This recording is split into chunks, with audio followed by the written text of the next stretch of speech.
العالمین والصلاة والسلام علی سید المرسلین وعلی آلہ وصحبہ اجمعین ومن تبعہم بإحسان الی یوم الدین۔ اعوذ باللہ من الشیطان الرجیم، بسم اللہ الرحمن الرحیم۔ زعم الذین کفروا ان لن یبعثوا قل بلی وربی لتبعثن ثم لتنبؤن بما عملتم وذلک علی اللہ یسیر۔ حاضرین گرامی، ہم ارکان ایمان کو جاننے اور سمجھنے کے ضمن میں ایمان بالیوم الآخر، آخرت کے دن پر ایمان کی کچھ تفصیلات پڑھ رہے ہیں۔ اس سلسلے میں پہلی گفتگو بعث اور نشور یعنی مرنے کے بعد دوبارہ زندہ کیا جانا، اس کا معنی اور مفہوم اور اس سے متعلق کچھ باتیں پچھلے درس میں گزری۔ اگلا عنوان صاحب کتاب نے ادلۃ البعث والنشور کے تحت ذکر کیا، اس کی شکل میں بیان کیا کہ بعث اور نشور دوبارہ زندہ کیے جانے کی، مرنے کے بعد پھر سے اٹھائے جانے کی دلیلوں کا بیان، دلیلوں کا ذکر۔ کہتے ہیں کہ قبروں سے دوبارہ جی اٹھنے کا معاملہ جو وقوع پذیر ہوگا، اس پر قرآن کی بھی دلیلیں ہیں، احادیث رسول صلی اللہ علیہ وسلم کی بھی بڑی واضح اور کثرت سے روایتیں موجود ہیں۔ اسی طرح عقل اور فطرت سلیمہ بھی اس پر دلالت کرتی ہیں۔ عقلی طور سے بھی اگر آدمی غور کرے تو یہ ماننے پر مجبور ہوگا اور یہ بات اس کو قابل قبول بلکہ ناقابل انکار معلوم ہو جائے گی کہ اس دنیا کے بعد پھر سے ایک دنیا ہوگی جس میں اللہ تبارک و تعالیٰ ساری مخلوق کو، انسان و جن کو دوبارہ پیدا کرے گا۔ آگے تھوڑی سی تفصیل آئے گی انشاءاللہ۔ اللہ تبارک و تعالیٰ نے اس بارے میں اپنی کتاب عزیز میں لوگوں کو بہت ہی واضح انداز میں خبر دی، بیان کیا۔ اسی طرح نہ صرف بتایا کہ دوبارہ قیامت قائم ہوگی اور دوبارہ زندہ کیے جاؤ گے، بلکہ اللہ تبارک و تعالیٰ نے اپنے کلام پاک میں اس پر الگ الگ قسموں کی دلیلیں اور وضاحتیں بیان کی ہیں، جس پر آدمی غور کرے تو اسے قبول کرنے میں اسے کوئی دقت نہیں ہو سکتی۔ نہ صرف اتنا بلکہ جو لوگ آخرت کا یا دوبارہ زندہ کیے جانے کا انکار کرتے ہیں کہ ایسا نہیں ہو سکتا، عقل میں نہیں آتی، یا فلاں اور فلاں مذہب میں اس طرح کا عقیدہ ہے کہ یہی دنیا ہے، یہی جینا، یہی مر جانا ہے، اور اس بنیاد پر وہ آخرت کی یا قیامت کے وقوع کا انکار کرتے ہیں، انسان جو مر چکا ہے پھر سے وہ لوٹے گا، اس کا انکار کرتے ہیں۔ اللہ تبارک و تعالیٰ نے قرآن عظیم کی بہت ساری آیات میں، دو چار نہیں بلکہ کثرت سے مختلف آیات میں ان کا رد کیا ہے، ان کو ان کے خلاف دلیلیں قائم کی ہے۔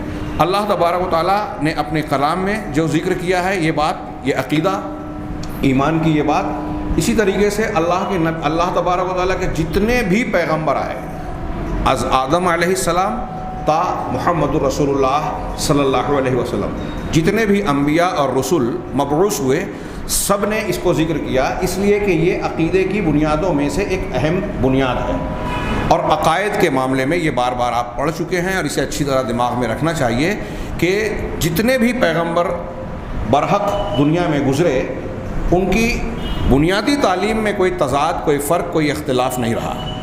حالات، کوائف، حاجات اور مختلف تقاضوں کی بنیاد پر بعض احکامات میں تبدیلی ہوتی تھی۔ ہاں، حضرت آدم علیہ السلام کے زمانے میں بہن سے شادی کر سکتے تھے، وہ بھی تھوڑی تفصیل ہے، بعد میں وہ ممنوع ہو گیا، وہاں اس وقت ضرورت تھی۔ تو اس قسم کے بعض احکام میں آپ کو تبدیلیاں ملے گی انبیاء کرام کی شریعتوں میں، عقائد میں، بنیادوں میں کوئی فرق نہیں ملے گا۔ چنانچہ یہ کس بنیاد پر کہہ رہے ہیں؟ اس بنیاد پر کہ اللہ اور اس کے رسولوں کی جو تعلیمات ہم تک مذکور ہیں، ان میں آپ کو ملے گا کہ تمام انبیاء کرام علیہم السلام کی تعلیمات میں ایمان بالیوم الآخر بھی شامل تھا۔ سب نے یہ بتایا، ثابت کیا، اس کی طرف دعوت دی، اس کا انکار کرنے والوں کا رد کیا کہ دوبارہ زندہ کیے جائیں گے۔ چنانچہ منکرین سے ان انبیاء کرام نے مطالبہ کیا کہ اللہ تعالیٰ پر جس طرح ایمان لانا ہے، اس کے بعد آخرت پر بھی، پیغمبر پر بھی اور آخرت پر بھی ایمان لانا ہے، ان سے مطالبہ کیا کہ وہ ایمان لائے۔ اب یہاں ایک بات یہ کہہ رہے ہیں کہ چونکہ ہمارے نبی جناب محمد رسول اللہ صلی اللہ علیہ وسلم یہ تمام انبیاء کے خاتم اور سب سے آخر نبی ہیں، آپ کے بعد کوئی نبی آنے والا نہیں، اسی لیے اور پھر اتنا ہی نہیں بلکہ آپ کے اور قیامت کے درمیان جیسا کہ صحیح حدیثوں میں ثابت ہے ایسی ہی قربت ہے جیسا کہ نبی کریم صلی اللہ علیہ وسلم نے اشارہ کر کے فرمایا کہ یہ سبابہ یعنی وہ انگلی جس کے ذریعے سے آدمی دعا کرتا ہے حرکت دیتا ہے، سبابہ کی انگلی اور اس سے قریب کی بغل والی بازو والی انگلی جتنی قریب ہے، ہاں اللہ کے نبی صلی اللہ علیہ وسلم کی حدیث ہے کہ میں اور قیامت ان کے درمیان ایسا ہی فاصلہ ہے جیسے یہ دو انگلیاں۔ علماء نے ایک سیدھا سادہ اور ظاہری معنی تو یہی سمجھ میں آتا ہے کہ جیسے یہ انگلی اس انگلی سے قریب ہے، سبابہ اپنے بازو والی انگلی سے قریب ہے، اس طریقے سے اللہ کے نبی صلی اللہ علیہ وسلم اور قیامت کا وقوع قریب ہے۔ ظاہری معنی یہ ہے ایک، اس اعتبار سے نبی کریم صلی اللہ علیہ وسلم کی بعثت بذات خود قیامت کی نشانیوں میں سے ایک نشانی کے طور پر بیان کی جاتی ہے، جو ہم نے علامات قیامت میں پڑھا۔ کچھ علماء نے یہ جو آپ نے مثال بیان کی کہ میں اور قیامت اس طرح ہے کہاتین، وہ اشارہ الی الوسطی والسبابہ، درمیانی انگلی اور سبابہ کی طرف آپ نے اشارہ کیا۔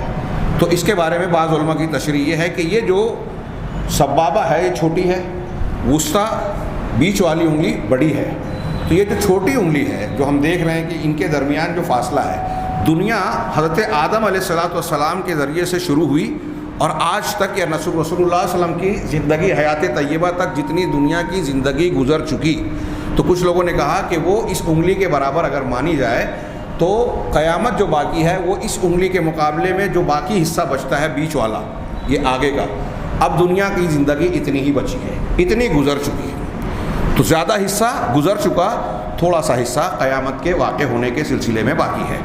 چنانچہ اللہ کے نبی صلی اللہ علیہ وسلم نے جو آخری پیغمبر تھے اور آپ کے بعد قیامت کے اور اللہ کے رسول کے درمیان کوئی نبی بھی آنے والا نہیں، اس لیے جناب محمد رسول اللہ صلی اللہ علیہ وسلم نے آخرت کی ایسی تفصیلات بیان فرمائی ہیں جو دیگر انبیاء کرام علیہ الصلاۃ والسلام کی کتابوں اور ان کی تعلیمات میں آپ نہیں پائیں گے۔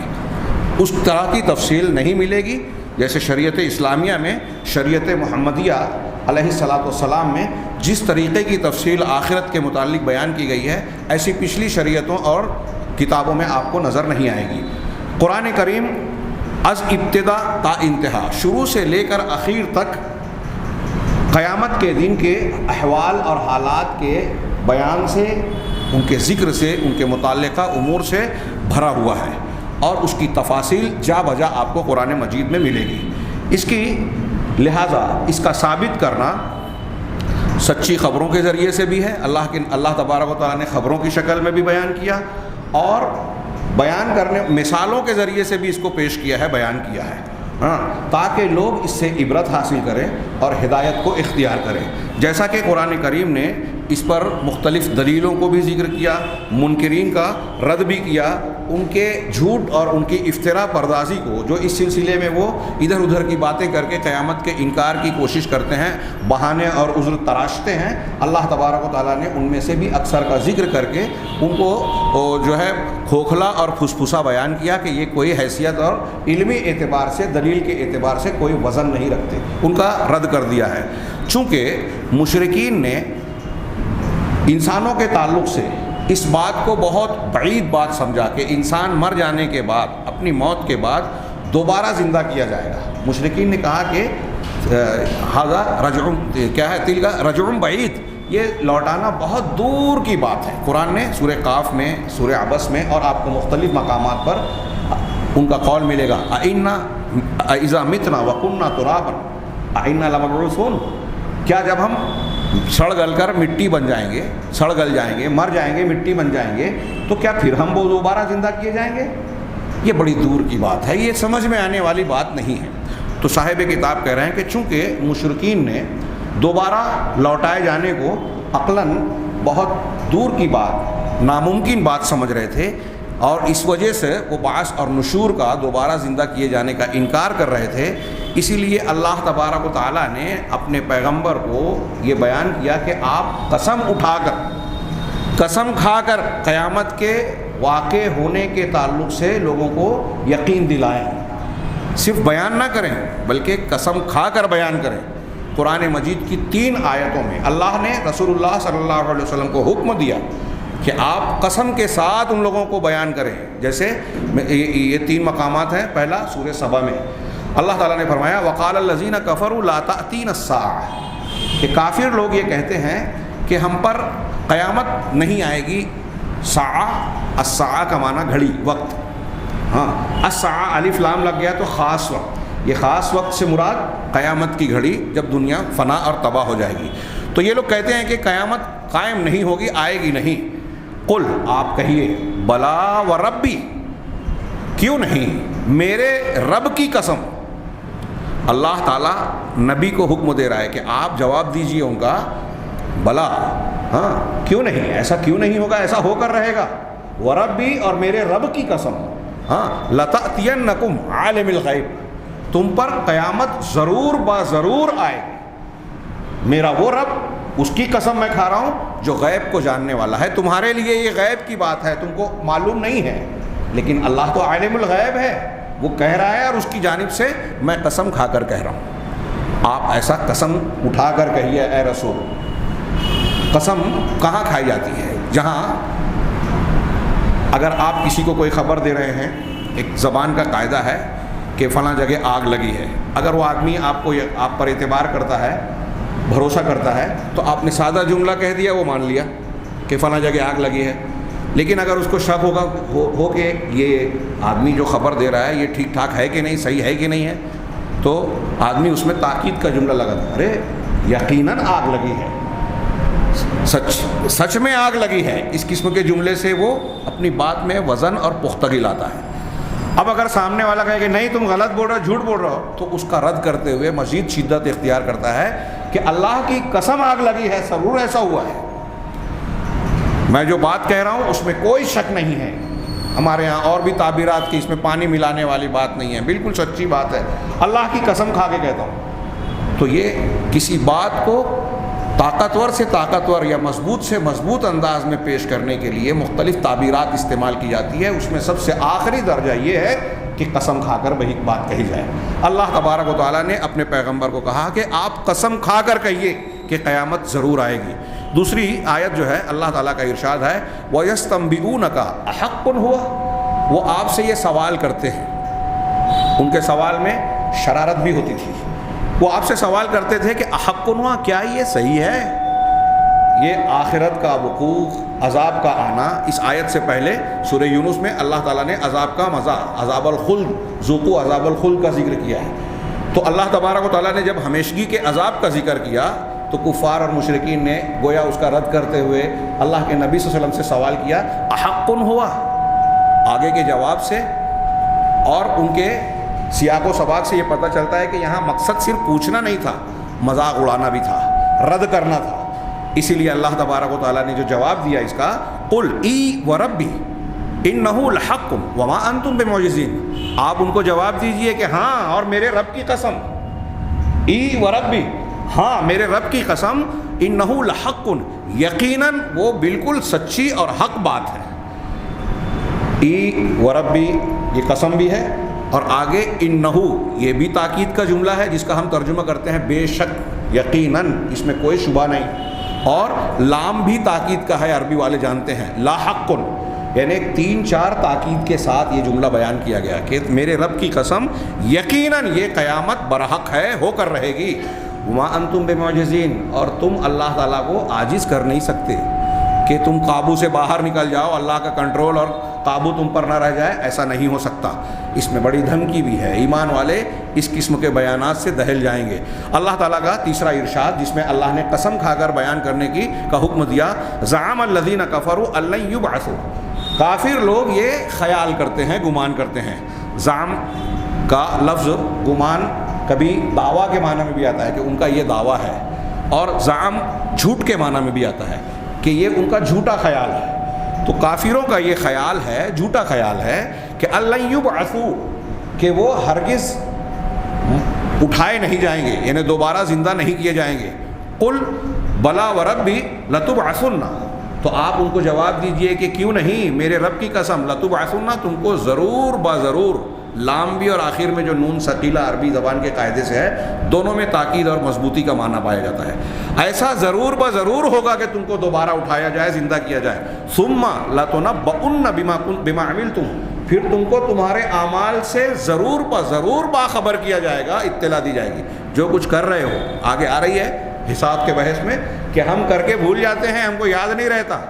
اللہ تبارک و تعالیٰ نے ایک ایک چیز کو، چھوٹی سے چھوٹی چیز کو شمار کر رکھا ہے، ہاں، اور کہہ رہا ہے لتنبؤن، تم کو ضرور بضرور اس کی اطلاع دی جائے گی۔ کس کی؟ بما عملتم، جو تمہارے عمل ہیں، جو تم نے عمل کیا۔ وذالک علی اللہ یسیر، یہ تمہارے خیال میں، تمہارے دماغ میں بہت مشکل بات ہو سکتی ہے، لیکن اللہ تبارک و تعالیٰ پر بہت آسان ہے، کوئی مشکل کام نہیں ہے اللہ کے لیے۔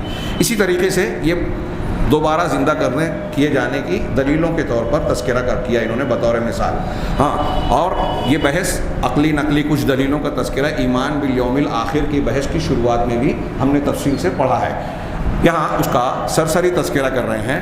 وَأَخْبَرَ عَنْ اقتراب ذَلِكَ، اللہ تبارک و تعالیٰ نے اس قیامت کے قریب آ جانے کے متعلق بھی قرآن مجید میں جا بجا خبر دی۔ مثال کے طور پہ اللہ تعالیٰ کا یہ فرمان، اقتربت الساعة وانشق القمر، کہ ساعت یعنی قیامت، قیامت کی گھڑی قریب آ چکی، نزدیک آ چکی، اور چاند پھٹ گیا۔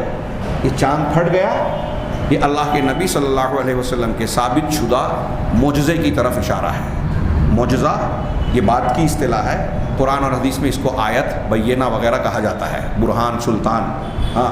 تو اللہ تبارک و تعالیٰ نے کہا کہ چاند پھٹ گیا۔ کفار مکہ نے مطالبہ کیا تھا اللہ کے رسول صلی اللہ علیہ وسلم سے کہ اگر آپ سچے رسول ہیں تو اس چاند کے 2 ٹکڑے کر کے بتائیے۔ آپ نے دعا کی، انگلی سے اشارہ کیا، اور چاند کا 2 ٹکڑا اس طرح ہوا کہ ہیرا کی پہاڑی کے ایک جانب ایک ٹکڑا اور دوسری جانب دوسرا ٹکڑا۔ یہ بات صحیح حدیثوں سے، بلکہ اہل علم کہتے ہیں کہ متواتر حدیثوں سے ثابت ہے، لیکن ہمارے یہاں جیسا کہ اس سے پہلے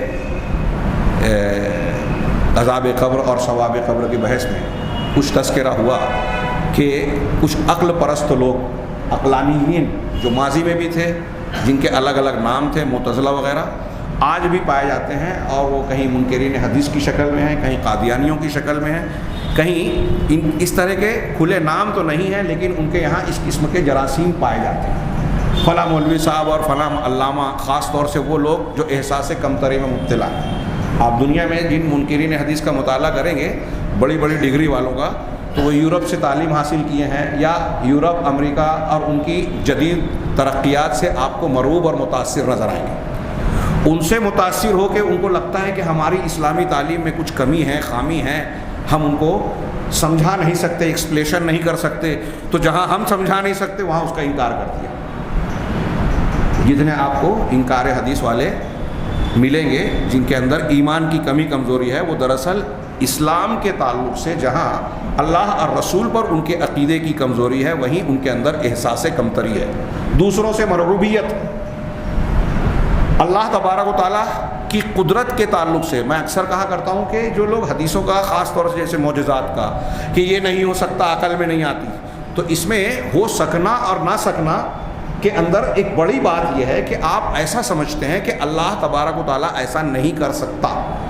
تو قرآن میں جو جا بجا اس بات کا بیان ہے کہ اللہ ہر چیز پر قادر ہے، آپ کو اس میں شک ہے کہ اللہ دوبارہ، یہی تو کفار مکہ بھی کہہ رہے تھے کہ ہماری عقل میں بات نہیں آتی کہ ایک آدمی مر گیا، اس کو زمین میں گاڑ دیا گیا، وہ مٹی میں مل گیا، اس کے جسم کا ریزہ ریزہ ہو گیا، ہاں، اس کی ہڈیاں بھونگی ہوئی ہو گئی، کھوکھلی ہو گئی، بوسیدہ ہو گئی، اب کیسے پھر سے وہ جاگ جائے گا، جی اٹھے گا؟ سمجھ میں نہیں آتی بات۔ اللہ تبارک و تعالیٰ نے ان کا مختلف انداز اور پیرایوں میں رد کیا، اور عقلی بھی دلیلیں دی۔ جو قرآن کی دلیلیں ہیں وہ عقل میں آنے والی بھی دلیلیں ہیں۔ تو اصل میں جو لوگ اس قسم کی باتوں پر شک شبہ کرتے ہیں، عقلی اعتراضات کھڑے کرتے ہیں، تو ان کا اصل اگر غور سے دیکھا جائے تو اعتراض یا شبہ اللہ کی قدرت پر ہے۔ وہ یہ کہنا چاہ رہے ہیں، چاہے واضح طور سے نہ کہیں، لیکن حقیقت میں ان کے اعتراضات کا حاصل یہ ہوتا ہے کہ وہ یہ سمجھ رہے ہیں کہ اللہ تبارک و تعالیٰ کی قدرت سے یہ باہر ہے۔ جب آپ یہ عقیدہ رکھتے ہیں کہ دوبارہ زندہ اللہ تعالیٰ کر دے گا، جب آپ یہ عقیدہ رکھتے ہیں کہ حضرت جبریل علیہ السلام پل بھر میں آسمان سے اللہ کے رسول کے پاس آتے تھے، قرآن لاتے تھے، تو پھر قبر میں فرشتوں کا آنا، مارنا، سوال پوچھنا اور آپ کو دکھائی نہ دینا، ہاں، مرنے والے انسان کے پاس فرشتوں کا آنا، روح قبض کرنا اور آپ کا دکھائی نہ دینا، یہ کون سی ایسی بات ہے؟ جب آپ اس کو مان رہے ہیں تو ان باتوں کو مان لینے میں کون سی عقل کی مخالفت ہو گئی؟ اگر آپ اس کی توجیہ کر سکتے ہیں اور کر لیں تو اس کی بھی وہی توجیحات ہو جائے گی جو ان باتوں کی جو اللہ اور رسول نے قرآن و حدیث میں صاف صاف بیان کی۔ بہرحال چاند کے 2 ٹکڑے ہوئے اور وہ مل گیا، یہ اللہ کے نبی صلی اللہ علیہ وسلم کے ثابت شدہ اور متواتر حدیثوں سے وارد مروی معجزات میں سے ایک معجزہ ہے۔ میں نے تھوڑی سی تفصیل اس لیے بیان کی کہ کچھ لوگ اس پر بھی سوال اٹھاتے ہیں اور انکار کرتے ہیں کہ نہیں ایسا نہیں ہوا، یہ بس لوگوں نے مشہور کر دیا، یہ روایتیں قابل قبول نہیں ہیں وغیرہ وغیرہ۔ معجزات جو ہیں وہ پیغمبروں کے ذریعے سے ظاہر ہوتے ہیں اور یہ دراصل اللہ تبارک و تعالیٰ کی قدرت ہوتی ہے، پیغمبر کی نہیں۔ میں نے پچھلے دروس میں بیان کیا کہ جادوگروں نے موسیٰ علیہ السلام کے ہاتھ سے معجزہ دیکھا تو یہ نہیں کہا کہ ہم موسیٰ کو مانتے ہیں پروردگار، یہ کہا کہ موسیٰ کے رب کو مانتے ہیں، کیونکہ یہ مانا تھا کہ موسیٰ علیہ السلام کی یہ طاقت نہیں ہے، یہ اس ذات کی طاقت ہے جس نے موسیٰ علیہ السلام کو بھیجا، پیغمبر بنایا، ان کی تائید ہے جس کی بنیاد پر ایسا ہوا۔ اور ہمارے یہاں ہندوستان پاکستان کے جتنے قبوری ہیں، اہل بدعت ہیں، وہ بزرگان دین، صوفیہ، مشائخ فلاں اور فلاں کی جو عقیدت کو ثابت کرنا چاہتے ہیں اللہ کے مقابلے میں کہ ان کی تو ایسی کرامت ہے، ان کے تو ایسے واقعات ہیں، ان کے تو فلاں حیثیت ہے، یہ بیان کر کے وہ گویا گھما پھرا کے اللہ تبارک و تعالیٰ سے ان بزرگان کو جوڑنا چاہتے ہیں۔ اور جب معجزہ اور کرامت بیان کی جاتی ہے تو ہمارے یہاں اتنی لاپرواہی ہے، یہاں تک کہ اہل علم میں، کہ ایسا محسوس ہوتا ہے، عام آدمی یہ تصور کرنے لگتا ہے کہ جس شخصیت کے ہاتھوں پر کرامت یا معجزے کا اظہار ہو رہا ہے یہ اسی کی طاقت ہے، قدرت ہے، اللہ کے سامنے اسے کھڑا کر دیتے ہیں۔ جو ان کی فضیلت کی بات ہے ان کی بے عزتی اور اللہ کی بے عزتی یعنی شرک کے دروازے کا ذریعہ بنا دیا جاتا ہے۔ تو اچھی طریقے سے یہ دماغ میں رکھیں کہ معجزات اگرچہ پیغمبروں کے ہاتھوں پر ظاہر ہوتا ہے لیکن وہ اللہ کی قدرت اور طاقت کا مظہر ہوتا ہے۔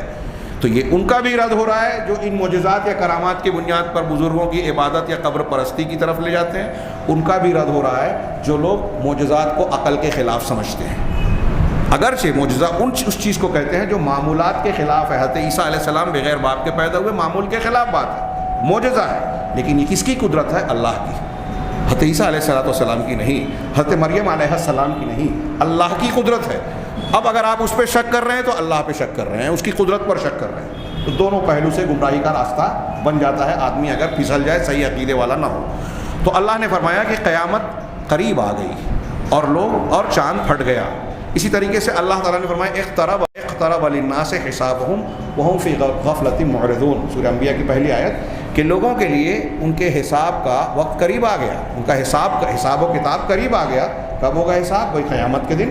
وهم فی غفلۃ معرضون، اور یہ اپنی غفلت میں منہ پھیرے جا رہے ہیں، یعنی ان کو گویا اس بات کا احساس و شعور ہی نہیں ہے، غافل بن کر منہ پھیرے ہوئے ہیں، اس حساب و کتاب سے قیامت کو فراموش کیے ہوئے ہیں۔ قیامت کو آدمی یاد رکھے گا تو دین اختیار کرے گا، صحیح عقیدہ اختیار کرے گا، گناہوں سے محفوظ رہنے کی کوشش کرے گا۔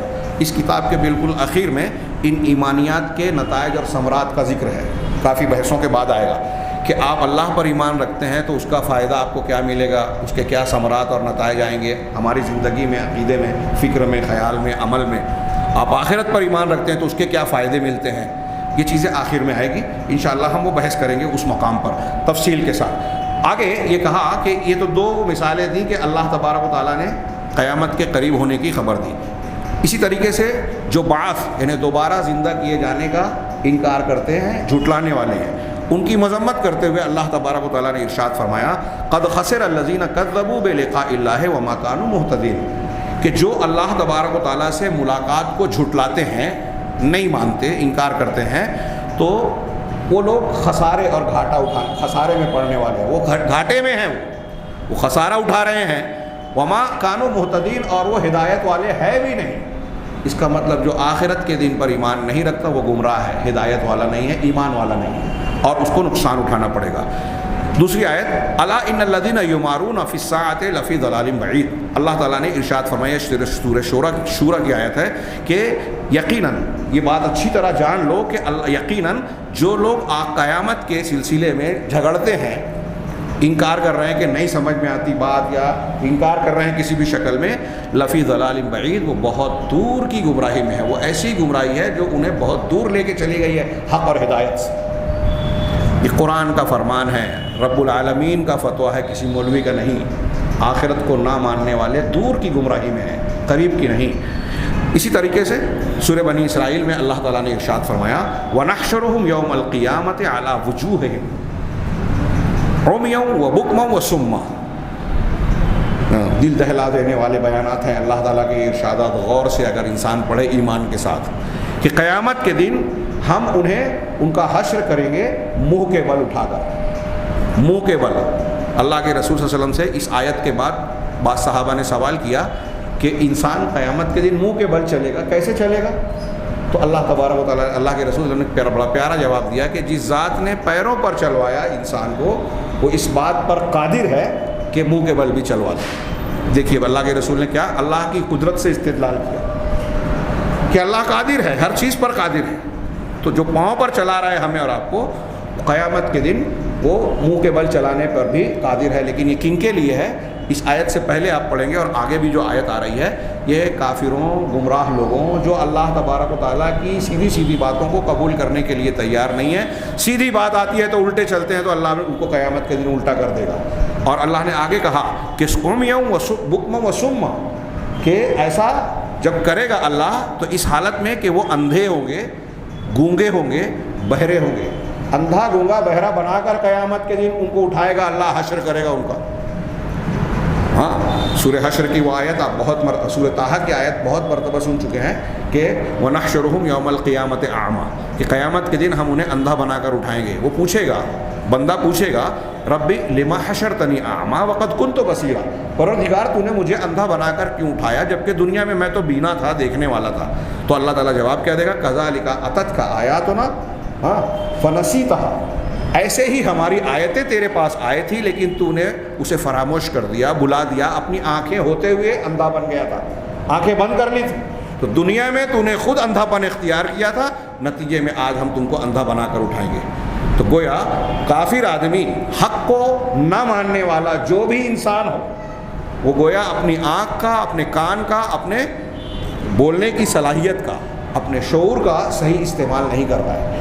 اگر انسان ان نعمتوں کا صحیح استعمال کرے گا تو ایمان لائے گا، صحیح عقیدہ اختیار کرے گا، صحیح منہج اختیار کرے گا۔ اللہ تعالیٰ نے فرمایا کہ قیامت کے دن ہم ان کو ان کے چہرے کے بل منہ پر چلائیں گے، انہیں اندھا، گونگا اور بہرا بنا کر، مأواہم جہنم، ان کا ٹھکانہ جہنم ہوگا، کلما خبت زدناہم سعیرا۔ دنیا جہنم کی آگ ویسے ہی دنیا کی آگ سے 69 گنا زیادہ شدید ہوگی، ڈامر سے زیادہ کالی۔ یہاں اللہ فرما رہا ہے کلما خبت زدناہم سعیرا، جب بھی یہ آگ بجھنے لگے گی، یعنی اس میں کچھ کمزوری ہونے لگے گی، زدناہم سعیرا، تو ہم اسے اور زیادہ بھڑکا دیں گے۔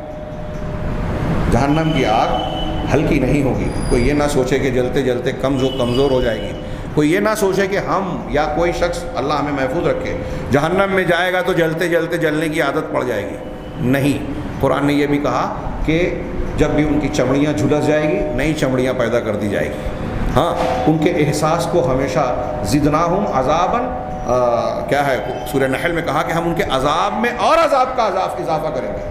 اللہ ہمیں اور آپ کو محفوظ رکھے۔ تو جب بھی جہنم کی آگ ٹھنڈی پڑنے لگے گی، ہم اسے اور زیادہ بھڑکا دیں گے۔ ذالک جزاؤہم بانہم کفروا بآیاتنا، یہ ان کا بدلہ ہے، اس وجہ سے یہ بدلہ ہے کہ انہوں نے ہماری آیتوں کا انکار کیا۔ اللہ کی آیتیں، اللہ کے رسول صلی اللہ علیہ وسلم کی حدیثیں جو ثابت شدہ ہیں، اس کا انکار کر دینا کوئی چھوٹا موٹا مسئلہ نہیں ہے۔ اگر ثابت ہونے کے بعد آپ کہیں کہ میں نہیں مانتا، میری عقل میں نہیں آتی، کافر اس پر اعتراض کرتے ہیں، اس لیے میں کیا جواب دے سکتا ہوں، اس لیے رد کر دیں، تو اس نے ہماری آیتوں کا انکار کیا تھا۔ وقالوا، اور کہا کیا تھا، اَإِذَا كُنَّا عِظَامًا وَرُفَاتًا أَإِنَّا لَمَبْعُوثُونَ خَلْقًا جَدِيدًا، کہ کیا جب ہم ہڈی بن جائیں گے، ہم ریزہ ریزہ ہو جائیں گے، رفاتا ریزہ ریزہ، ٹکڑے ٹکڑے ہو جائیں گے، أَإِنَّا لَمَبْعُوثُونَ خَلْقًا جَدِيدًا، تو کیا ہم نئی تخلیق کے ساتھ دوبارہ زندہ کیے جائیں گے، دوبارہ اٹھائے جائیں گے؟ یہ کہتا تھا وہ کافر بندہ۔ اولم یروا ان اللہ نے ان کا جواب دیا، ایک دلیل پیش کی کہ جس چیز کو ان کی عقل بہت دور کی بات سمجھ رہی ہے کہ ایسا کیسے ہو سکتا ہے، اس کا جواب دیا اولم یروا ان اللہ خلق السماوات والارض قادر علی ان یخلق مثلهم، کیا وہ نہیں دیکھتے کہ اللہ تبارک و تعالیٰ جس نے آسمانوں اور زمین کو پیدا کیا وہ ان کے جیسا پیدا کرنے پر قادر ہے۔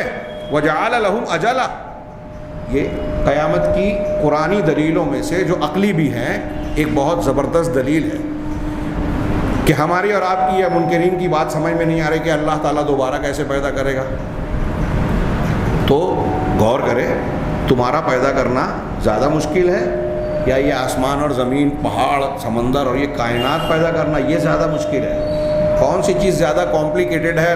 اگر غور کرے انسان دنیاوی اور اپنی عقلی اعتبار سے، قرآن نے یہ بات کئی مقامات پہ کہی، اَأَنْتُمْ أَشَدُّ خَلْقًا أَمِ السَّمَاءُ بَنَاهَا، کیا تم پیدا کرنے میں زیادہ مشکل تمہاری ذات ہے یا آسمان جس کو ہم نے تعمیر کیا، بنایا؟ یہ اللہ نے قرآن میں بہت سے مقامات پر یہ مضمون بیان کیا۔ تو تم غور کرو، جس ذات نے آسمانوں کو پیدا کیا، زمین بنائی، یہ ساری چھوٹی چھوٹی اور بڑی بڑی مخلوق پیدا کر کے اس کو چلا رہا ہے، جلا رہا ہے، اس کے لیے تم کو دوبارہ پیدا کر دینا مشکل کام ہے؟ ہاں، ناممکن بات ہے۔ یہ ایک دلیل قرآن کی، ایک قسم کی، ایک دلیل نہیں، ایک قسم کی دلیل ہے۔ دوسری ایک قسم کی آگے اس کا تذکر آ رہا ہے، وَجَعَلَ لَهُمْ أَجَلًا، اور اللہ تعالیٰ نے ان کے لیے مقررہ وقت طے کر دیا۔ ہر انسان کا، ہر چیز کا، ہر مخلوق کا ایک طے شدہ وقت ہے، اسی کو اجل کہتے ہیں۔ لا ریب فیہ، جس میں کوئی شک شبے کی گنجائش ہے ہی نہیں۔ لا نفی جنس ہے عربی قاعدے سے، لا ریب کوئی شک نہیں، جس کے اندر کوئی شک شبے کی گنجائش نہیں ہے۔ فَأَبَى الظَّالِمُونَ إِلَّا كَفُورًا، مگر ظالموں کا معاملہ یہ ہے کہ وہ انکار کیے بغیر نہیں رہتے۔ اپنی زبان میں ہم کہیں کہ ظالم ایسے ہیں کہ انکار کیے بغیر مانتے نہیں، انکار ہی کر رہے ہیں۔ یہ ایک قسم کی دلیل ہے۔ اب آگے صاحب کتاب اس قرآن کی اس آیت کا بھی تذکرہ کرنے کے بعد کہتے ہیں کہ دوبارہ زندہ کیے جانے پر، بعث و نشور پر قرآن اور حدیث کی بہت ساری دلیلیں ہیں، اور یہ انہوں نے کہا کہ فصل اول کے اس بحث کی شروعات میں ہم نے اس کو بیان کیا ہے۔ میں تھوڑا سا صرف اظہار کر دوں، اس میں سے ایک قسم کا تو ابھی تذکرہ کیا کہ آسمان اور زمین کی پیدائش پر غور کرو، یہ مشکل ہے یا تم۔ ایک وہ جو پچھلے درس میں تذکرہ کیا جو قرآن نے جگہ جگہ بیان کیا ہے کہ اللہ تبارک و تعالیٰ نے جب زمین خشک ہو جاتی ہے، مردہ ہو جاتی ہے، گرمی کے موسم میں یہ زمین پھٹ گئی، اب پیدا کرنے کے لائق نظر نہیں آتی، مردہ ہو گئی، لیکن اللہ تعالیٰ بارش برساتا ہے، اور بارش برسانے کے بعد پھر سے وہ زمین زندہ ہو جاتی ہے اور لہلہا اٹھتی ہے، سرسبز و شاداب ہو جاتی ہے۔ تو جس طرح مردہ زمین کو بارش کے ذریعے اللہ تعالیٰ زندہ کر دیتا ہے، تم کو مر جانے کے بعد دوبارہ زندہ کرنا، تمہاری قبروں سے تمہاری روحوں کو پھر سے جسم کے ساتھ اٹھا دینا، اس کے لیے کوئی بڑی بات نہیں ہے۔ ایک دلیل یہ ہے۔ ایک دلیل یہ قرآن نے کئی مقامات پر دی کہ پہلی مرتبہ تم اپنی عقل سے غور کرو کہ پہلی مرتبہ کوئی چیز بنانا مشکل ہے کہ دوسری مرتبہ، ذالک اہون علیہ، جس ذات نے تم کو پہلی مرتبہ جبکہ تم کچھ نہیں تھے پیدا کر دیا، اب تم ایک مرتبہ پیدا ہو چکے ہو اور مٹی میں سڑ گل کے مل جاؤ گے، تو کیا اللہ کے لیے اب دوبارہ پیدا کرنا مشکل ہوگا؟ دنیاوی قاعدے سے بھی انسان غور کرے کہ پہلی مرتبہ کوئی کام کرنا زیادہ مشکل ہوتا ہے، جب ایک آدمی ایک مرتبہ کر لیتا ہے تو دوبارہ اس کے لیے پہلے سے زیادہ آسان ہو جاتا ہے۔ اللہ تعالیٰ کے لیے تو پہلا بھی مشکل نہیں ہے، یہ ہمارے اور آپ کے سمجھانے کے لیے کہا کہ یہ دوبارہ پیدا کرنا پہلی مرتبہ پیدا کرنے سے زیادہ آسان ہے۔ یہ بھی قرآن کی ایک قسم کی دلیل ہے۔ اسی طرح ایک دلیل یہ بھی ہے قرآن کی کہ اللہ تعالیٰ کہتا ہے کہ وہ حکیم ہے، حکمت والا ہے، عقل والا ہے، اور جو حکیم، اگر ہم میں سے کوئی انسان ایسا کام کرے جس کا کوئی فائدہ نہیں ہے، ہاں وقت ضائع ہو رہا ہے، تو انسان جواب میں کیا بولتا ہے؟ ابے پاگل ہے کیا، فضول کا کام کر رہے ہو، اپنا وقت برباد کر رہے ہو۔ مطلب یہ کہ جو کام فائدہ نہ دے ایسا کام کرنا پاگل پن ہے، بے وقوفی ہے، حکمت و دانائی کے خلاف ہے۔ اب اللہ تبارک و تعالیٰ جو اپنی حکمت میں بالغ اور کامل ہے، جس کی حکمت میں ایک بال برابر بھی کمی نہیں ہے، حکمت کی ضد اس کے اندر نہیں آ سکتی، کیونکہ حکمت خوبی ہے اور اس کی ضد یعنی بے وقوفی، نادانی، یہ خامی ہے، اور اللہ خامی سے پاک ہے۔ اللہ کی حکمت کامل حکمت، مکمل حکمت ہے، تو کیا اللہ تبارک و تعالیٰ کوئی ایسا کام کر سکتا ہے جس کا کوئی فائدہ نہ ہو، جس کا کوئی مقصد نہ ہو؟ ہماری ناک ملٹی پرپز، سونگتی بھی ہے اور سانس بھی لیتی ہے اور نہ جانے کیا کیا کرتی ہے، زبان چکھتی بھی ہے، بولتی بھی ہے اور نہ جانے کیا کیا کرتی ہے، آنکھ دیکھتی بھی ہے، سنتی بھی ہے، روتی بھی ہے، خوشی کا اظہار بھی کرتی ہے، غم کا اظہار بھی کرتی ہے اور نہ جانے کون سے جذبات بتاتی ہے۔ ہمارے جسم کا ایک ایک پارٹ کئی مقاصد سے ہے، ہمارا مجموعی وجود بیکار پیدا کرا اللہ تعالیٰ، کیا ہو سکتا ہے؟ اللہ تعالیٰ نے قرآن میں سوال کیا، افحسبتم انما خلقناکم عبثا وانکم الینا لا ترجعون، کیا تم ایسا سمجھتے ہو، تمہارا یہ خیال ہے کہ ہم نے تم کو بس عبث بیکار پیدا کر دیا، وانکم الینا لا ترجعون، اور تم کو ہماری طرف لوٹایا نہیں جائے گا؟ فتعال اللہ الملک الحق، اللہ تبارک و تعالیٰ اس سے بلند و بالا ہے کہ وہ کوئی بیکار کام کرے، عبث کام کرے۔ فتعال اللہ الملک الحق، اللہ تبارک و تعالیٰ جو الملک بادشاہ ہے، الحق ہے، وہ اس سے بلند و بالا ہے کہ ایسا کوئی کام کرے۔ سورہ آل عمران کی وہ آیتیں بڑی مشہور، ان فی خلق السماوات والارض واختلاف اللیل والنہار لآیات لأولی الالباب، یقیناً آسمانوں اور زمین کی پیدائش میں، دن اور رات کی گردش میں، رات اور دن کا جو نظام چل رہا ہے، اس میں اولو الالباب کے لیے، جو عقل والے ہیں ان کے لیے نشانیاں ہیں۔ الذین یذکرون اللہ قیاما وقعودا وعلی جنوبہم، کون ہیں اولو الالباب؟ عقل والے، بڑی بڑی سیاست اور سازش کرنے والے نہیں، وہ لوگ جو یذکرون اللہ، اللہ کا ذکر کرتے ہیں، قیاماً کھڑے ہو کر، وقعودا بیٹھے بیٹھے، وعلی جنوبہم اور اپنے پہلوؤں پر یعنی لیٹے لیٹے، جس حالت میں رہتے ہیں اللہ کا ذکر کرتے ہیں۔ اور جب ذکر کرتے ہیں قیامت، وَيَتَفَكَّرُونَ فِي خَلْقِ السَّمَاوَاتِ وَالْأَرْضِ، اور آسمان اور زمین کی پیدائش میں، تخلیق میں غور و فکر کرتے ہیں۔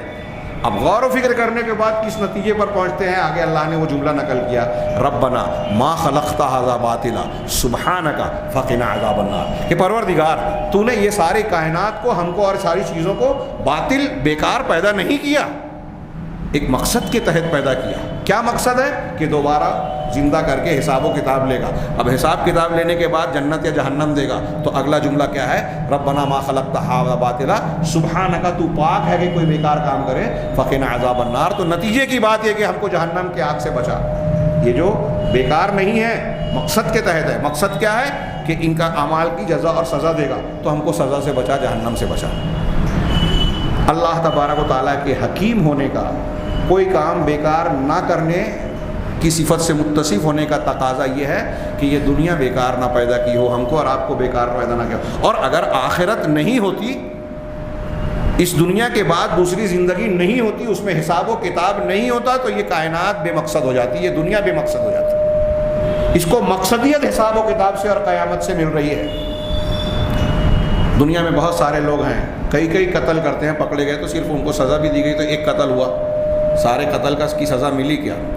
دنیا میں بہت سے انسان ہیں جو بہت نیکیاں کرتے ہیں لیکن دکھ اٹھا کر دنیا سے چلے جاتے ہیں۔ حضرت مصعب بن عمیر کے بارے میں عبد الرحمن بن عوف نے کہا کہ وہ مجھ سے بہتر تھے، جبکہ حضرت عبد الرحمن کا درجہ اونچا تھا۔ احد میں وہ اس حال میں مرے کہ ان کے پاس ایک چادر تھی، سر ڈھانکا جاتا تو پیر کھل جاتا، پیر ڈھانکا جاتا تو سر کھل جاتا۔ اللہ کے رسول نے کہا کہ سر ڈھانک دو اور پیر پر اذخر ڈال دو، گھاس۔ وہ مجھ سے بہتر تھے، وہ اس حالت میں چلے گئے اس دنیا سے کہ ان کو دنیا کی نعمتیں نہیں ملی، ہم کو یہ نعمتیں مل رہی ہے، کہیں ایسا تو نہیں کہ ہمارے اعمال کا بدلہ یہی مل رہا ہے۔ صحابہ کا سوچنے کا انداز یہ تھا۔ آج ہم کو دولت پیسہ مل تو کہیں اللہ ہم سے خوش ہے، وہ سوچتے تھے کہ کہیں ہماری نیکیوں کا بدلہ یہی تو نہیں مل گیا، قیامت میں ہم محروم نہ ہو جائیں۔ تو میں عرض یہاں یہ کرنا چاہتا ہوں کہ حضرت مصعب بن عمیر گئے اس دنیا سے، حضرت عبد الرحمن بن عوف کہہ رہے ہیں کہ ان کو نیکیوں کا بدلہ ملتا ہوا نظر نہیں آیا۔ اللہ ظالم نہیں ہے، تو اب انصاف کیسے کرے گا؟ ان کی نیکیوں کا بدلہ کیسے دے گا؟ دوسری دنیا میں دے گا۔ جزا کا مقام وہاں ہے، یہ حساب کی جگہ ہے، دار الحساب ہے، وہ دار الجزا ہے، قیامت کے بعد جو واقع ہونے والی ہے۔ تو انسان کے اندر یہ خواہش، ہم میں سے کوئی بھی انسان ہو، مرد ہو یا عورت، دل میں آپ یہ خواہش ہر شخص کی پائیں گے کہ وہ چاہتا ہے کہ ہمیشہ کی زندگی ملے، ایسی زندگی جہاں موت نہ آئے، ایسی زندگی جہاں دکھ نہ ہو، جہاں غم نہ ہو، جہاں بیماری نہ ہو، پریشانی نہ ہو، کوئی وبا نہ ہو، کوئی ٹینشن، کوئی خطرہ نہ ہو، جو انسان کی زندگی کو بدمزہ اور کرکرا کرتا ہو۔ یہ خواہش ہے دل میں ہر انسان کے، ایسی زندگی ملے جہاں دکھ نہ ہو۔ تو جس ذات نے انسان کے دل میں یہ خواہش دی، یہ فطرت کی دلیل ہے، ابھی میں نے عقلی دلیل دی، فطرت کی دلیل ہے قیامت واقع ہونے کی۔ جس ذات نے دل میں یہ خواہش دی، اسی ذات نے اس خواہش کو پورا کرنے کا مقام بھی بنایا، وہ قیامت آخرت ہے، جنت ہے۔ یہ خواہش کہاں پوری ہوگی؟ جہاں دکھ نہیں ہوگا، جہاں موت نہیں آئے گی، جہاں انسان کے لیے ہر طرح کی لذت ہی لذت ہوگی، کوئی تکلیف، کوئی بیماری، بڑھاپا، کوئی چیز ایسی نہیں ہوگی جس سے انسان پریشان ہو جائے، ہر اعتبار سے سکھ، آرام اور فرحت ہوگی، یہ جنت ہوگی۔ تو یہ فطرت کی دلیل ہے، عقل کی دلیل ہے، قرآن کی دلیلیں ہیں، حدیث کی دلیلیں ہیں، تمام پیغمبروں کی تعلیمات کی دلیلیں ہیں، ایسی بے شمار دلیلیں ہیں جو بتاتی ہے کہ قیامت کا دن قائم ہوگا، اس دنیا کے بعد انسان مرنے والے کو دوبارہ زندہ کیا جائے گا۔ آخر میں انہوں نے اس چیپٹر کے آخر میں کہا کہ قیامت کے دن کے لیے بڑی ہولناک اور بڑی بڑی چیزیں ہوگی، اور ایسے شدید قسم کے، سخت قسم کے مصیبتیں اور سختیاں ہوگی کہ جس سے انسانوں کے جگر، یہاں لفظی ترجمہ کروں کہ جگر پگھل جائیں گے، ہم اردو میں محاورے کی زبان میں کہیں تو پتے پانی ہو جائیں گے، اور تذہل المراضع، اور دودھ پلانے والی مائیں اپنے دودھ پیتے بچوں سے غافل ہو جائے گی۔ اتنی ہولناک، یہ دیکھیے یہ قرآن میں آ رہا ہے۔ دنیا میں اگر کوئی مصیبت آ جائے، ایک ماں جو بچے کو دودھ پلاتی ہے، چھوٹا بچہ جو گود میں ہے، اگر کوئی شور ہو جائے، ہنگامہ ہو جائے، بھگدڑ مچ جائے، مصیبت کا اور کوئی خطرے کا اندیشہ ہو، تو ماں سب سے پہلے اپنے بچے کو بچانے کی کوشش کرتی ہے، اس کو اپنے جسم سے چمٹا لیتی ہے کہ اگر کوئی مصیبت آ بھی رہی ہے تو میرے پاس آئے، میرا بچہ بچ جائے۔ یہ ماں کا ایک نفس، ایک فطری مزاج ہوتا ہے، ممتا اور شفقت، بچے کے لیے قربانی کا جذبہ۔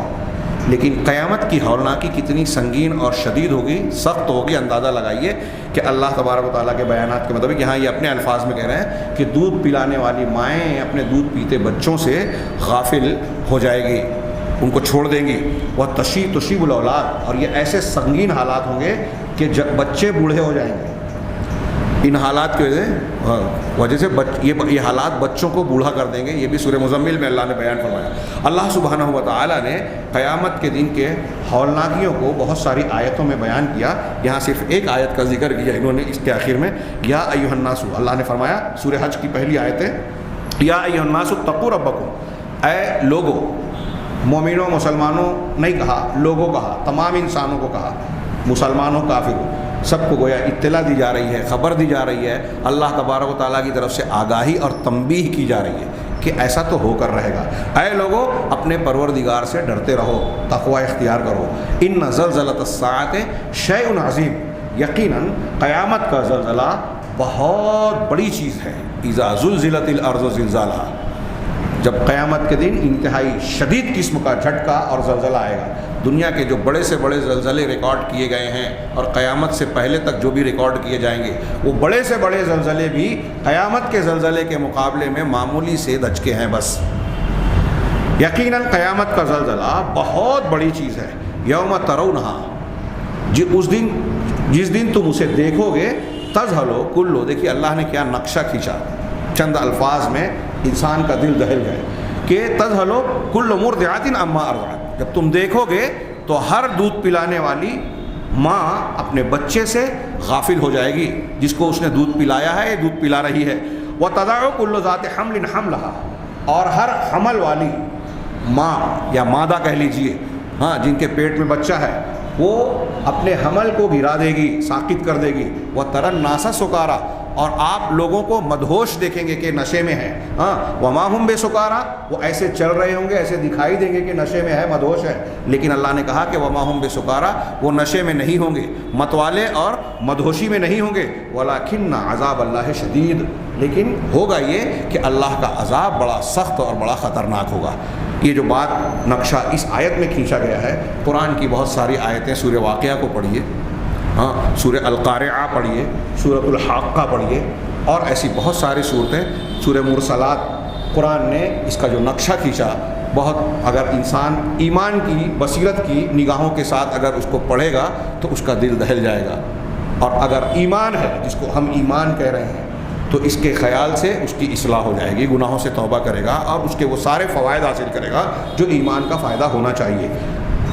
اس آیت کے بعد شیخ نورستانی فرماتے ہیں کہ وَبَعْدَ بَعْثِ الْخَلَائِقِ أَحْيَاءً، اللہ تبارک و تعالیٰ مخلوق کو دوبارہ زندہ کرنے کے بعد، وہ جب ان کو زندہ کر لے گا تو یہ سارے کے سارے لوگ ایک میدان میں اکٹھا کیے جائیں گے، قرآن نے بتایا کہ وہ زمین اس زمین سے بالکل الگ ہوگی، بدل دی جائے گی، اور اس کے مختلف اوصاف بیان کیے گئے ہیں۔ تدعا عرصات القیامہ، یہ جہاں جس زمین پر سارے لوگ اکٹھا ہوں گے اس کو عرصات القیامہ کہا جاتا ہے۔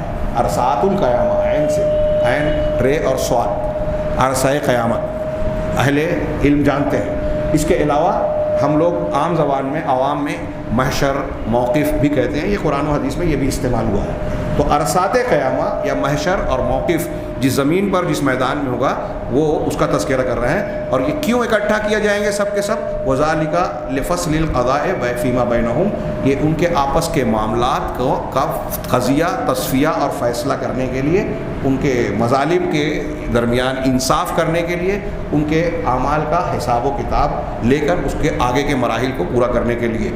اور لوگ جو ہے اس موقف میں بہت بڑے بڑے امور کا سامنا کریں گے لوگ، جس کا نقشہ قرآن مجید نے کھینچا، مختلف لوگوں کے بارے میں بتایا کہ میدان محشر کا کیا حال ہوگا۔ حدیث شفاعت جو ہم پڑھ چکے ہیں اور آگے اس کا تھوڑا سا تذکرہ آئے گا کہ انبیاء کرام علیہم الصلاۃ والسلام جو اس دنیا میں انسانوں میں سب سے زیادہ فضیلت والا گروہ ہے، وہ بھی قیامت کے دن اللہ تعالیٰ سے خوفزدہ ہوگا، نفسی نفسی نفسی کہتا ہوگا۔ لوگ ان سے کہیں گے تو کہیں گے کہ آج پروردگار اتنا غضبناک ہے کہ نہ پہلے ہوا نہ بعد میں ہوگا، میں کچھ نہیں کہہ سکتا، مجھے فلاں غلطی یاد آ رہی ہے، تم فلاں کے پاس جاؤ۔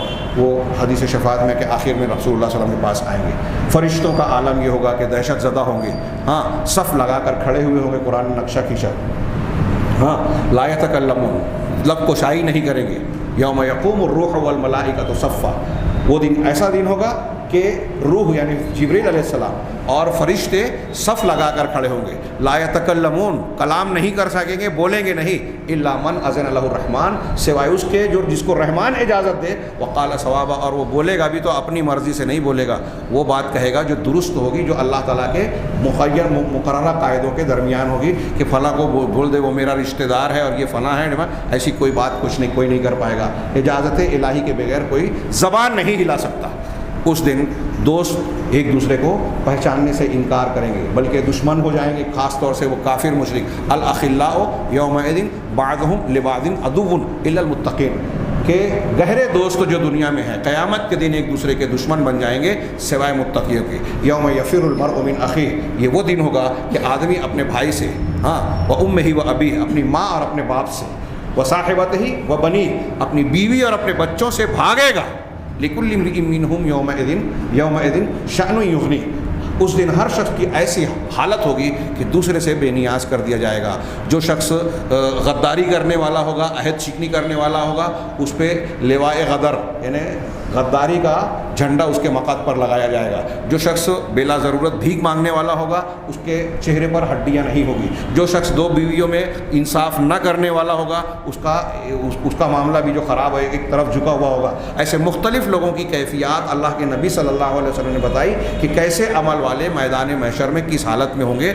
سورج سوانیزے پر ہوگا، لوگ اپنے گناہوں کے اعتبار سے پسینوں میں ڈوبے ہوں گے، کوئی پنڈلی تک، کوئی نصف ساق تک، یعنی کیا کہتے ہیں ٹخنے تک، کوئی پنڈلی تک، کوئی گھٹنوں تک، کوئی کمر تک، کوئی گلے تک، اور کوئی سر کے آخری حصے تک پسینے میں ڈوبا ہوا ہوگا۔ یہ انتہائی شدید دن ہوگا جس کو قرآن مجید نے متعدد مقامات پر کہا کہ یہ کافروں پر تو بہت ہی سخت ہوگا، اور بہت مبارکباد کے لائق وہ ہوں گے جو اللہ کے ایمان والے بندے ہوں گے، لیکن وہ بھی دقت و پریشانی میں ہوں گے، لیکن جیسے جیسے اونچے درجے کے اللہ تعالیٰ کے نیک بندے ہوں گے ویسے ویسے ان کے لیے راحت ہوگی، اور کچھ ایسے خوش نصیب ہوں گے جو اللہ کے عرش کے سائے میں ہوں گے۔ ہاں، یہاں ابھی کسی صاحب نے مجھ سے ایک دن سوال کیا تھا کہ وہ جو کہا گیا ہے حدیث میں کہ قیامت کے دن جب عرش کے سوا اور کسی کا سایہ نہیں ہوگا تو وہاں ضمیر کا استعمال ہے، کیا اس کا مطلب ہے کہ اللہ کا سایہ ہوگا؟ تو اچھی طرح جان لیں کہ بعض حدیثوں میں ہی اس بات کی وضاحت آ گئی، عقیدے کے اعتبار سے یہ بات سوال کی اہمیت ہے کہ عرش کا سایہ ہوگا، اللہ تعالیٰ کے سایہ کا ذکر نہیں ہے۔ وہ یوم لا ظل الا ظل العرش، بعض حدیثوں میں وضاحت ہے کہ عرش کے سایہ کے علاوہ اور کوئی سایہ نہیں ہوگا۔